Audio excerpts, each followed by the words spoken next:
Welcome back to another episode of 30 Minutes of Hell. Brandon, Joey, and Matt here to talk to you guys about a little more Arkansas basketball. Reminder, we are brought to you by the Field of 68 Podcast Network. You can find us on YouTube, Twitter, Apple Podcasts, wherever you get your stuff. Be sure to like, subscribe, comment, whatever it is you do on those sites. Let's jump into some Razorback basketball talk. Hogs finished their non-conference schedule at 11 and 2.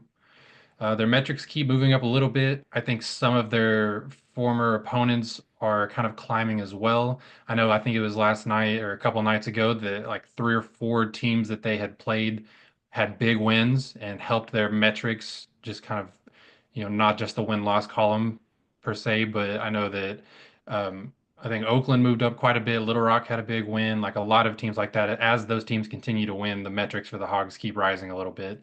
And one team that I'm kind of keeping an eye on for that is Miami because they have not been good really to start the year, but they are a Power Four and ACC opponent. So if they can climb up a little more, I think that'll do wonders for the Hogs. Um, so even with all that being said, Arkansas is still kind of projected to be one of the last SEC teams to make the tournament at this point. They are still projected to make the tournament. I've seen them everywhere from like an 8 seed to like an 11 seed. And a lot of places have like 12, 11, 13 SEC teams making the tournament, which first of all is just absurd. But a lot of the time, Arkansas is one of the last two or three SEC teams to make the cut. So just kind of gives an idea. I mean, the Hogs right now, they're number 23 in the AP poll, number 37 in both KenPom and in the net rankings, and number 40 in ESPN's Basketball Power Index. And they're barely projected to squeak into the field because the SEC is so strong.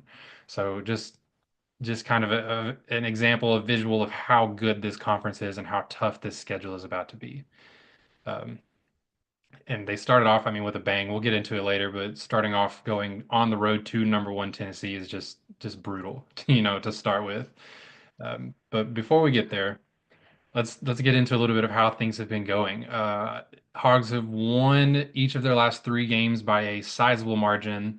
Each of those games came against kind of relatively lower tier opponents, but it is still nice to see them winning those games the way they're supposed to be winning them, right? Like there's some games early in the season where we kind of saw them struggle a little bit or start slow out of the gates.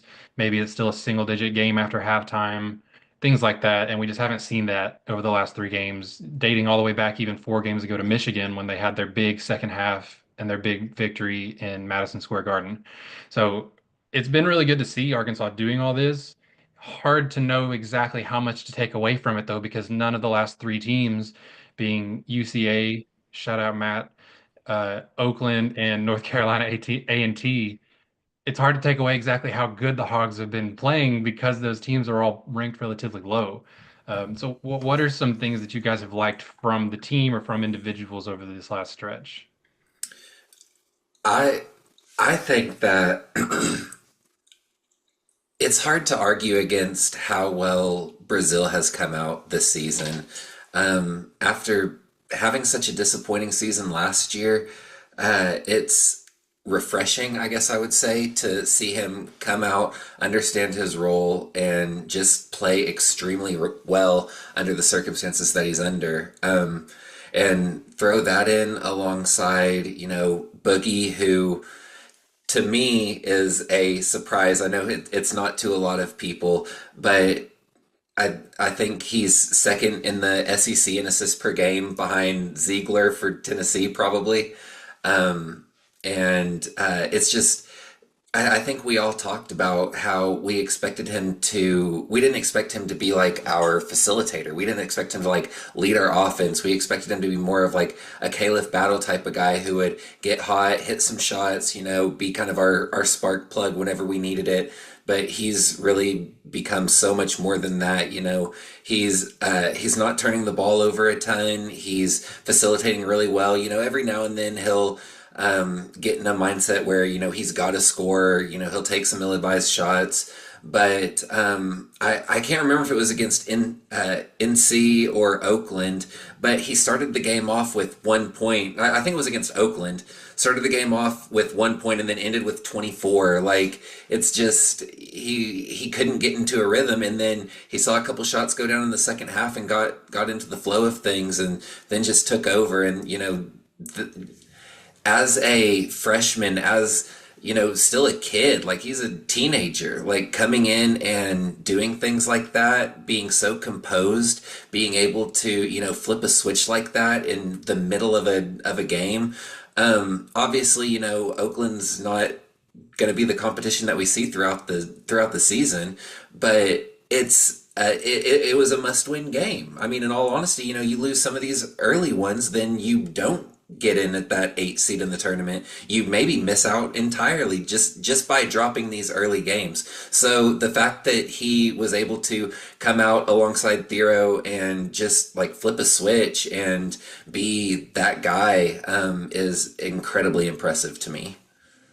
Yeah, and playing on your point that these games are important. I mean, last year we were sitting there with a chalkboard, like, okay, we beat, Hmm. UCA. Where does that put us? Where are they? What does that help? If we get into a situation where we are just trying to see, like, okay, what wins do we have? If Oakland goes and beats somebody big and bumps up in the rankings, I mean, that's a difference between seeding, Hmm. And I think it's important to realize that, yeah, this is a lower profile opponent, but they are still just as important. And I love the way we came in and took care of business against UCA, against all of them. It was a little tough against Oakland, but Oakland wasn't a bad team by any No, means. I mean, they looked good. they played some good teams and played them well. Like Yeah, their record does not indicate how good they're going to be in their conference, in my and opinion. that's just one of the, I feel like, the beauties of March Madness is because teams like that make a name for themselves. Like I hadn't even heard of Oakland. I'm gonna be honest. I haven't even heard of Oakland basketball until last season. Golky. Gilkey, and then this they pop up. They beat Cal. I mean, this was a big game for Cal just as much as it was for Oakland. See if they could beat them again. But the big thing is they go in there and they make a name for themselves, and then players who didn't maybe get one of those big team slots are like, oh, I could go there. All eyes are on them this year, Hmm. and they get highlighted. So I mean, this team wasn't bad. So I am thrilled that we took care of business. Like you said, Joey Brazil has been awesome. He's just really shown out to me. Yeah, Like he's flourishing.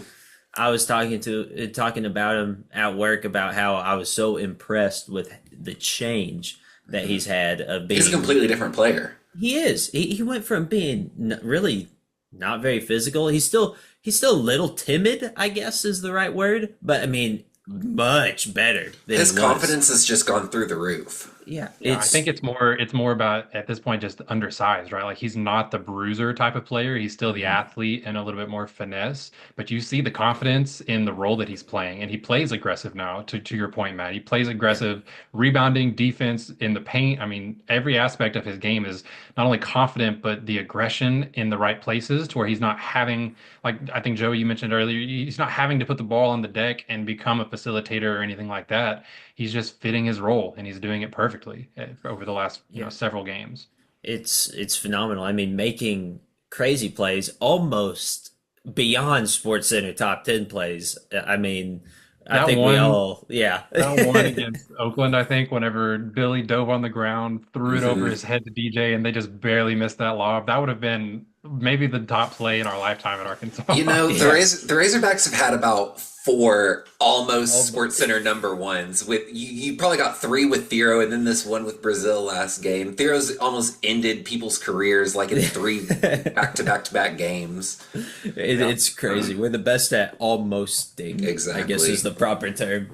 Yeah, but I mean, I'm happy with them. The one thing I would like to see a little bit better is maybe the big Z we saw before Adu came Yeah, back, you know? I wanted to bring that up talking about Brazil too, because it really seems like, especially in the last game, and I know that Z has kind of been dealing with an ankle injury, and you never know, like all these guys are kind of getting banged up game in and game out. Cal has some different strategies, but in the last game, Z only played like 7, 8 minutes, and we really saw Brazil take over almost all of the backup center role, right? And again, that has something to do with knowing that Oakland, the only way they can beat you is by hitting a lot of threes. So Cal probably went small ball a lot of that game, trying to negate any perimeter offense, right? So maybe that has something to do with it, but we just have not seen Z being the way that we need him to be lately. And all season against good offenses, I feel like we've seen him kind of have lapses or miscommunications on the defensive side of the ball, but he's just shot it so well that it hasn't really mattered. And he's still a good enough rim protector that when he doesn't have to defend on the perimeter, he's fine. Right? Like he's a good shot blocker, obviously. But whenever teams put him in like a real strong action on the perimeter, like a solid guard in a pick and roll or anything like that, he gets lost, or he doesn't know when to switch, or he's not fast enough to recover, or whatever the case may be. But along with that, over the last 4 games, dating back to the Michigan game and then these last 3 mid-majors, he's only shooting 9% from three over those 4 games. I think he's only hit 1 3 in those last 4 games. So if he's not hitting it, 45% like he was, he's quickly becoming a liability if he's also not being where he needs to be defensively, right? Right. And I think that we've seen Cal kind of transitioning more to Brazil taking that role more than Which Z. And I think, he's earned it at this point. yeah, He's playing incredible. Like I don't disagree with that decision right now. It's just it's like Brandon. It's like you mentioned earlier in the season. It's like Big Z is rising to these lower level opponents, and then once he gets some real competition, he's kind of falling into the shadow. yeah, 100%. Yeah, I don't think it's the wrong decision at all. I think it's a good thing that Brazil has stepped up into that role, but I would also, I want to see Big Z contribute and be able to fill a role as well.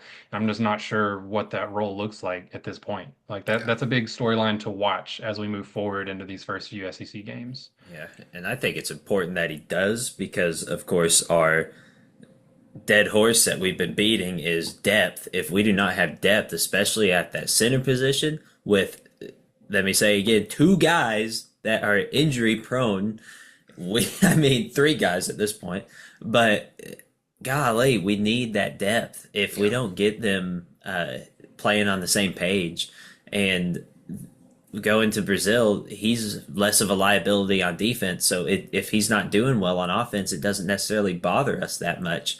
But if Big Z isn't doing well on offense, yeah, I mean, that's bad. And the thing about Brazil is he's not really, like, from what we've seen, not really part of the offense, for lack of a better word. Mhm. He's getting his points off putbacks, off hustle plays, which is again so weird and so opposite of what we saw coming from him last year. Right. But it's So what we begged for. We wanted him to be exactly, that rim cutter, that offensive rebound guy, yes. the hustle guy. Yep. Yeah.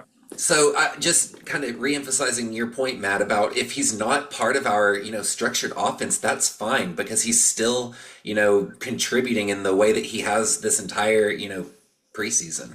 Right. I think whenever Muss was here, always looked for 1 or 2 of those guys that could like do exactly what you're talking about, contribute to the offense without having plays called for them. And I think he had one in Brazil, but he wasn't using him that way, right? Like Yep. he was Hmm. making Brazil run plays and making him a focal point of the offense every Hmm. year that he was here. And this is the role that I mean, we're seeing it now. He's a superstar in his role. But yeah, it's been fun to watch the resurgence for Yeah. sure. One thing that I do want to touch on before we move on to previews and whatnot is how how refreshing it is and how happy I am to be able to say at this point in the season we have seen a consistent improvement in this Razorback team. We couldn't say that last year. I don't know if we could say that at any point of the season aside from the last week, the last three Maybe. games. Exactly. And That one like Caleb from Kettle stretch of like 60 points or whatever, yeah, that was yeah, but like from game one until now, I don't think that we've I don't think it's been like a wave of, good and bad. Like, I honestly think that we have seen a consistent increase in our level of play from, outside of, like the Big Z thing. I think, like, as a team as a whole, we have started playing well together. I know that I talked about it earlier in the season. Our defensive rotation just early on is so strong. Like, for such a young team and a team that's never played together before, the fact that we're helping the helpers and rotating so well defensively so early in the season was just a huge bright spot for me. But on the opposite side of that, the offense has come such a long way, and our like it's crazy to say, but Boogie's gotten better throughout the year. We've seen TB get better throughout the year. Adu came, and once he was healthy and playing well, he really was a huge, asset. A big part of that too. Big shout out to the guy that we ragged on a lot early in the season. Carter Knox has come alive Exactly. lately, Yeah. and it's one of those situations. We talked about this a little bit early in the season too, where when you have injuries, obviously it sucks both from two perspectives of the guy that's injured is not there contributing, and your team doesn't get to play together as much for continuity. But the silver lining of that is other guys get opportunities, right? And so the last two games, we've not seen John L. Davis over the last two games. And before that, maybe he was a little bit more limited as well. And because of that, we've seen a whole lot more of Carter Knox. He's started both of the last two games. We've seen a little bit more Billy Richmond. Knox over his last three games, averaging 14 points per game. He's shooting over 44% over his last five games. That includes the Michigan win. Just a huge outburst that he's had over, recently. And it'll be really interesting to see his role and how confident like how much confidence he carries forward into SEC play, right? Because he started the season, it felt like just with no confidence. We've Hmm. always seen the talent. His shots just weren't falling, and he wasn't really sure where he was supposed to be on offense, maybe, or how passive to be, or whatever the case might be. But we've seen it, right? We see Carter Knox now what he can be. So that's something definitely that I'm watching as we move forward. And to your point, Brandon, we've seen the confidence grow. I mean, what turned the corner for me was in that Oakland game, wherever he got on the floor, got a steal, and went and finished a tough layup, and you could see like he was flexing on him, and he was yelling, and like that's the first time that we've seen that all year. Like, you can tell that he's starting to get more in a groove and getting a feel for the college game, and just exactly like you said, being the player that we expected him to be earlier in the season. Yeah, it honestly looks like the team just has started liking each other, like they're friends with each other. They enjoy playing basketball together. And that's what you see in like the ball movement. And like you said, the defensive rotation is like they just like playing together, it just seems like. And it makes basketball easier to watch and it makes it more fun to watch. Yep. And circling back for a quick second before we move on to John L. Davis, I have kind of heard rumblings that his wrist injury, I don't think anything necessarily happened to re-injure it or re-aggravate it. I think that it's more the case of it wasn't fully healing and they were continuing to push through it even from the start of the season. And so over the last couple of games, whenever it was two really lower tier opponents, felt like a good time. And it was like two games over the course of like 16 days or something like that. So it was a good time to let him get a little extra rest and hopefully get that wrist to 100% against Tennessee rather than pushing through it, 85% or whatever it is over against teams that you can beat without him. Great So decision. I'm hopeful and again, if his wrist isn't 100%, he might still not be ready for Tennessee, but I don't think that it was like a re-aggravated injury. So I'm hopeful that he's back for this game against Tennessee on Saturday. But speaking of, we're going to take a quick break and then we'll be right back with a preview of that Tennessee game and a quick look ahead to what's next on the SEC schedule for the Hogs. But first, we're going to take a quick break and we will be right back. As you guys know by now, we've partnered with BetMGM this season. We'll be using BetMGM lines to make all of our picks, and we'll have special offers for the listeners and the viewers of the Field of 68 as we all get ready for the best month of the year, March Madness. If you haven't signed up for BetMGM yet, you can use the bonus code FIELD150 and you will get $150 in free bets on your first wager with BetMGM, regardless of whether or not you win that first bet. Here's the best part. All you need to do is deposit and bet $5 of your hard-earned money. This is how you make it work. Download the BetMGM app and sign up using the bonus code FIELD150. That's FIELD150. Deposit at least $5 and place your first wager on any game. You will receive up to $150 in bonus bets, regardless of the outcome of your bet. Just make sure you use that bonus code FIELD150 when you sign up. And remember, BetMGM is now available in one wallet in select states. As a New Jersey resident, this is super convenient when I have to go cover games in Philly or New York, which happens quite a bit. When you cross state borders, you just log into your existing account and fire away. You don't have to create a new account in each state. It's easy, it's simple, and it's clean. And most importantly, we have some fun stuff coming up for the conference tournaments and for the NCAA tournament. Bet insurance tokens, college hoops odds boost, and my personal favorite, a nice little parlay boost here and there. So download the BetMGM app and sign up today. Big news, guys. I am thrilled to announce that we have partnered with Autograph, a company founded by the GOAT himself, Tom Brady. The Autograph fandom app gives you access to the best college hoops content, fan contests, and exclusive rewards like discounted tickets, all for doing the things that diehard fans like you already do, following your favorite team in the news and listening to podcasts just like this one. When Tom, and yes, I am calling him Tom, we're on a first name basis these days, co founded Autograph, he had one mission in mind: change the fan experience for the better. It works like this: you get all of your college hoops content you want in one place. You get articles from your favorite writers, pods from your favorite hosts, contests from your favorite creators, all on the feeds and the sites that you already enjoy. But instead of having to go to all these different places, it all comes to you in one spot, the Autograph fandom app. But here's the best part: the more content that you consume, the higher you rank in the app. As you consider to level up in status on the app, you can unlock unique rewards curated exclusively for you. So download the free Autograph app in the App Store and use the referral code F68, that's F68, or tap in at the link in the description below or in the podcast app of your choosing to start earning points for doing something as normal as listening to this very podcast. All right. What a way to start conference play. Only the third time in program history that Arkansas has hit the road to face a true number one team, a true road game against the true number one AP team. Tennessee's currently number two in the net rankings, number three in KenPom, number four in ESPN's BPI. They're an incredibly experienced team. I think all four of their top four leading scorers are all seniors, led by Shaz Lanier, who is averaging like 19 points a game right now. Could easily, light us up depending on matchups there.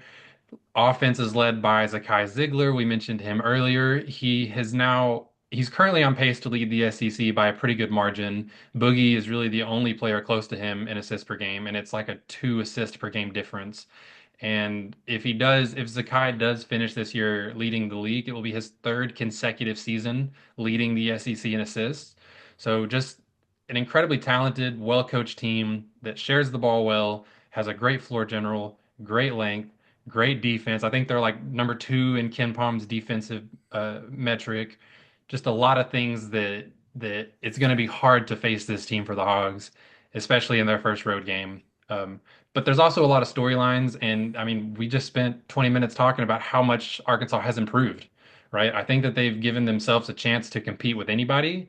The problem is that every team remaining on their schedule is also just as good, or nearly as good, right? The whole SEC is stacked. But this game in particular, right, has a lot of different storylines. Starting out, Jonas Adu is returning to Tennessee for the first time. He spent 3 years in Knoxville, including last year where he was an all SEC defender. And it seemed like Coach Rick Barnes wanted him to come back to Tennessee this year, but Cal kind of won that recruiting battle, and brought him to Arkansas to be the starter here, which has been huge for us. I mean, definitely needed a big man like that, and he will be relied upon heavily, not only in this game, but I think throughout the entire SEC.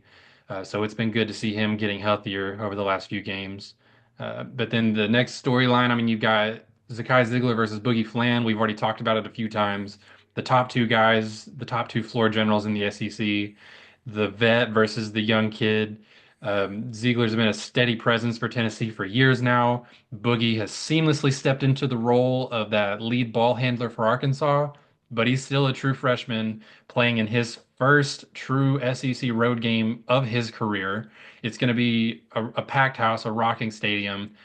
It's going to be interesting to see how he holds his composure, right? I mean, he had a good game in Madison Square Garden against Michigan, had a little bit of shooting trouble, a little inefficient, but still had a great, counting stats, scored a lot of points, had a good number of assists, helped lead that comeback charge. So it feels to me like he's ready for this moment, but it's still going to be a huge game, first true road game like this. Um, I mean, to me, that's the marquee matchup, those two point guards. That's Yeah. going to be must-see TV between the two of them. Oh yeah. And It's then also some. along, oh, go ahead, go I'm ahead, Joel. sorry, real quick. I think I was very vocal last year about how I felt about Zakai, and he's an incredible player. He was one of the ones when we were talking end of year about the type of player that we wanted transfer in this year. I said I want a player that's exactly like Zakai. I love that he's a pass first guard. He's an incredible defender. You know, him and Boogie are very similar. I think Boogie has the upper hand offensively, but they're both very like they're like little gnats. They suffocate the opposing team, and they're all over the place. And like you said, Brandon, must see TV. Super excited about that matchup. Yeah. And then the thing that I don't know, concerned might be a strong word, but the key to the game, I guess, for me, Tennessee currently has by far the slowest pace of play in the entire SEC. And that's not always necessarily a good thing or a bad thing. Like if they run into a team that can impose their will and make them speed up, maybe it's easier to beat them. But because of everything that we've just talked about and that experienced floor general they have, their top four scorers are all seniors. Rick Barnes is a really good basketball coach. I think it's going to be hard for anybody to speed up Tennessee. I think it's more likely that they are going to impose their will and force their opponent to play at their pace, which concerns me a little bit with Arkansas.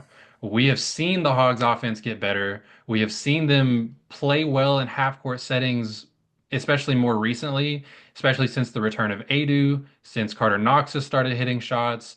There are things that have made them a better half court team, but Arkansas still thrives on creating turnovers and running on the break. Right. I mean, that's even it, not all of their points have to come from that. But as soon as they get out on the break and Thero dunks the ball, Billy Richmond dunks the ball, you throw a lob to Trevin Brazil, whatever it might be, that makes things easier offensively whenever you start building that confidence.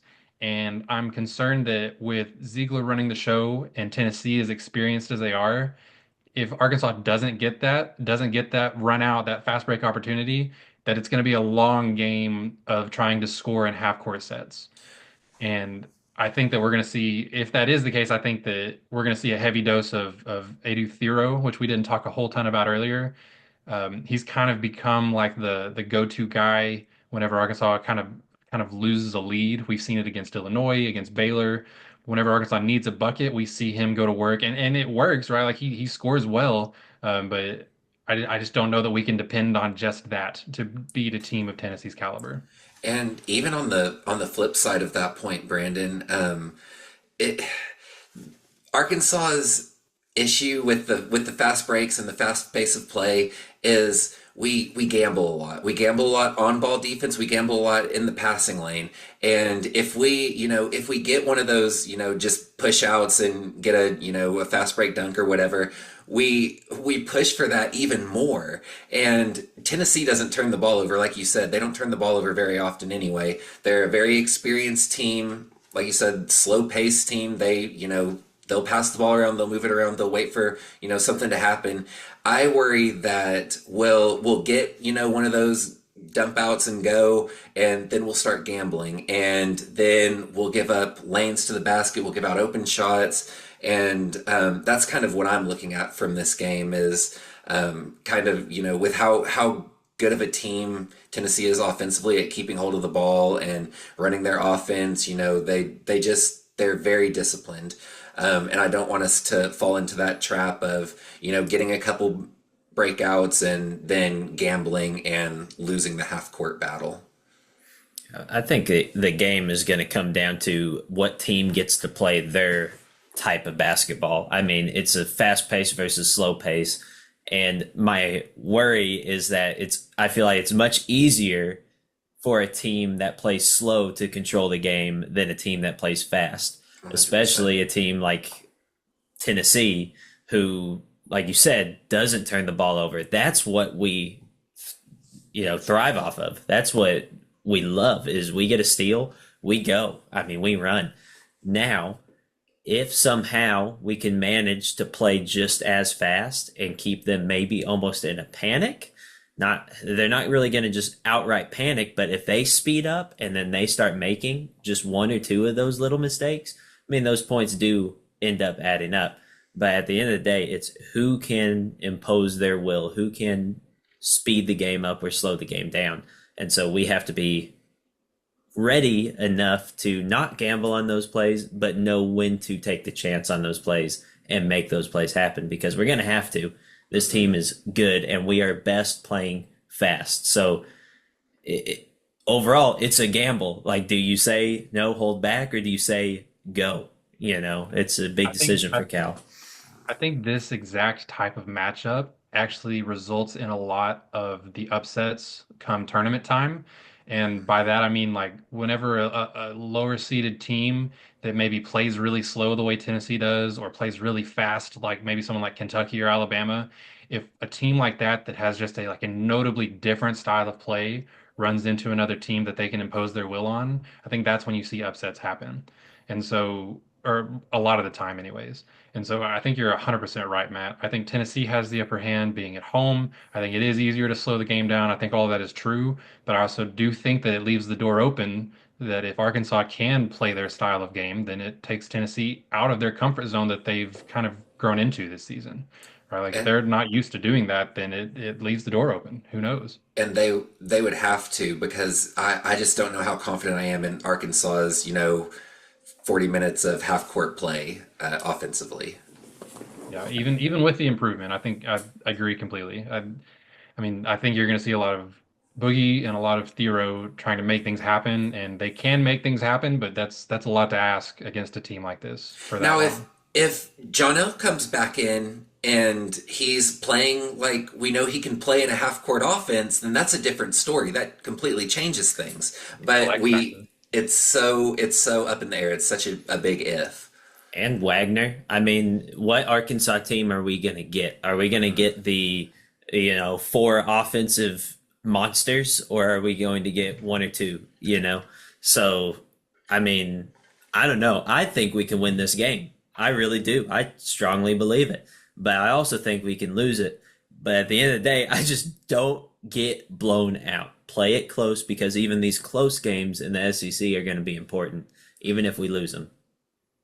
Yeah, 100%. 100%. Yeah, talking about DJ Wagner, he's shooting like 50% from three over his last, I think it's 6 games. Yeah. Love it. He's been so yeah, if we get that version of him with John L shooting 30, 40%, whatever, yeah. I mean, absolutely. Arkansas, like I said earlier, they put themselves in a position where they can beat or compete with anyone, but this is a tough one to start with. And it's worth mentioning too before we move on that Tennessee has actually played two common opponents that Arkansas has already played this year as well. Actually, the only two teams that have beaten Arkansas, Baylor and Illinois, and Tennessee beat Baylor pretty good. I think the final score might be a little wider than like I think it was a little broader than what the actual game was, right? Like I think it might have been a little bit closer of a game than that. And then just barely beat Illinois, and it took like a 17% three-point shooting performance from Illinois for Tennessee to beat them by 2 points.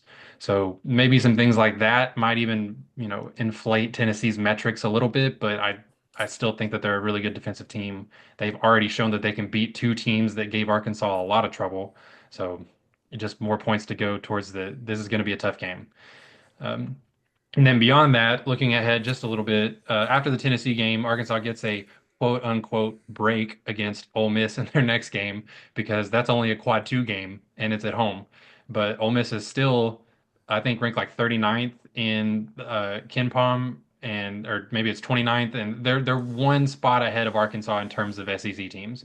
So they're still ranked ahead of Arkansas in metrics, still a highly touted SEC team that is projected to make the tournament.